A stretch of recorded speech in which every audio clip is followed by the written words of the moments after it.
Every morning, Leonidas and Stavros roam the streets of the Greek capital, Athens, to recycle paper from businesses and institutions.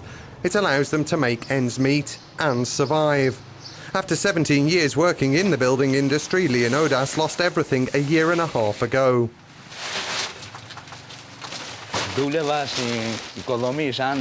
I used to work as a painter in the construction sector. But because of the economic crisis, there's no more work anywhere, and I lost my job. Then I lost my home, and I had to live on the street. Now, thanks to this paper recycling job, I hope to be able to get back on my feet.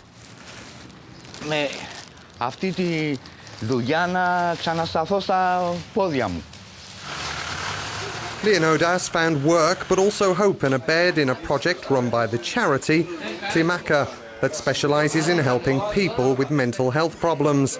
In a year, attendance at Klimaka's homeless centre has increased by 25%. The profile of those coming has also changed. This new, so-called new generation of homeless had a very good living standard before being out in the streets, a satisfactory living standard, a higher educational level, and they don't appear to have a psychopathology. There are people who were working in branches of the Greek economy that now face huge problems like the construction industry or tourism or all those seasonal jobs. And it's more difficult for them to be adjusted. Today, it's estimated some 20,000 people are homeless in Athens, more than 2% of the city's population. A year since the €110 billion EU IMF bailout was approved, the austerity measures that were agreed in return are biting hard. The head of a major private and public sector union's research unit says the goals of the rescue deal are a long way from being achieved. The Greek people have made very significant sacrifices. There's been a 20% drop in salaries. The economy is in recession. In 2011, unemployment is expected to hit 14.8%. And in our view, the real jobless rate will be about 22 or 23%. In a country of 11 million people, this is really, really serious for the Greek economy. Some see the answer in Greece abandoning the euro. Dimitris Kazakis is one of them. Many experts say that would be catastrophic for the country. But this economist believes the EU IMF plan to save Greece won't stop it from going bankrupt. It's not a bailout plan. It's a buyout plan. They are buying out first the Greek state. Greece lost a whole decade of economic expansion and gained 42 billion euros in net debt in 1 year. Because we have to pay to the European banks. All these loans we contracted with the European Union and IMF go to pay part of the maturing and debt, the amortization and interest. No single euro goes into the economy.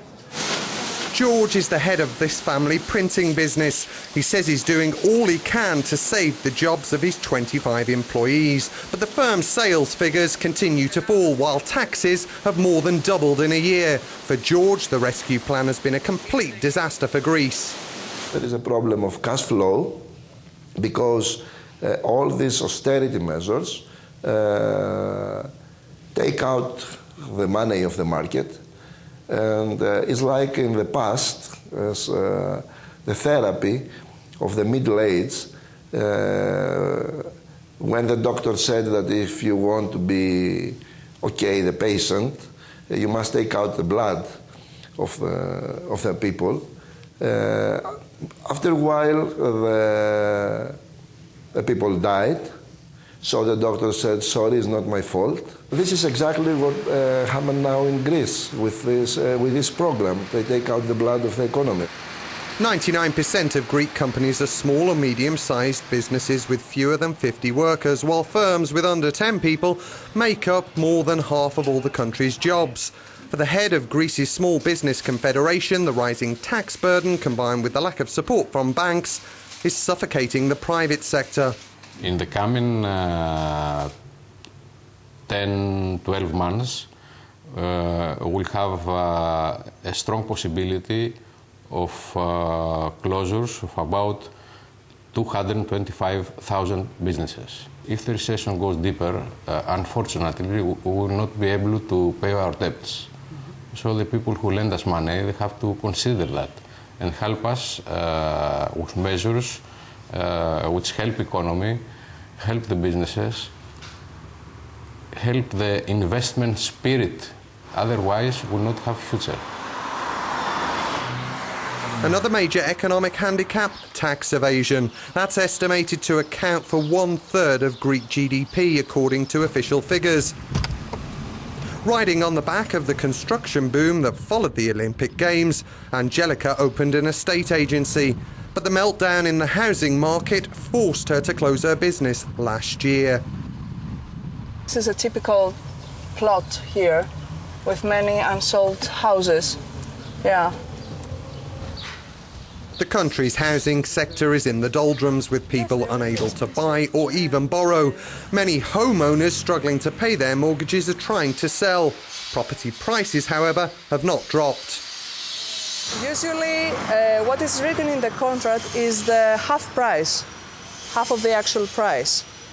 So imagine how many taxes the government loses. The developer is being paid with black money. So now you can understand why, especially the constructors, do not reduce the prices. They have so much money in their hands, so they're not obliged to reduce the prices. Along with pensioners, young people have been hardest hit. Recent surveys show more than 2/3 of Greece's graduates want to leave because of a lack of opportunities. It's something Stavros is resigned to doing. Last year, he was awarded a scholarship from the EU to help fund his doctorate, but hasn't touched a penny. Due to the fiscal crisis, the Greek state is not able to participate because it is an EU grant program project. So the Greek state needs to pay a kind of 25% so as the money to come in Greece. It's a big shame for the Greek state because sooner or later probably I will become another victim of what we call the brain drain.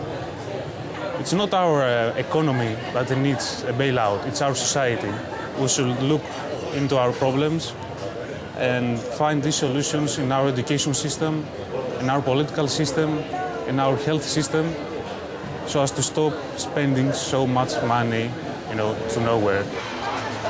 Talks are underway on granting more financial support to the country. Cold comfort for many Greeks who are only just starting to feel the full effects of economic meltdown.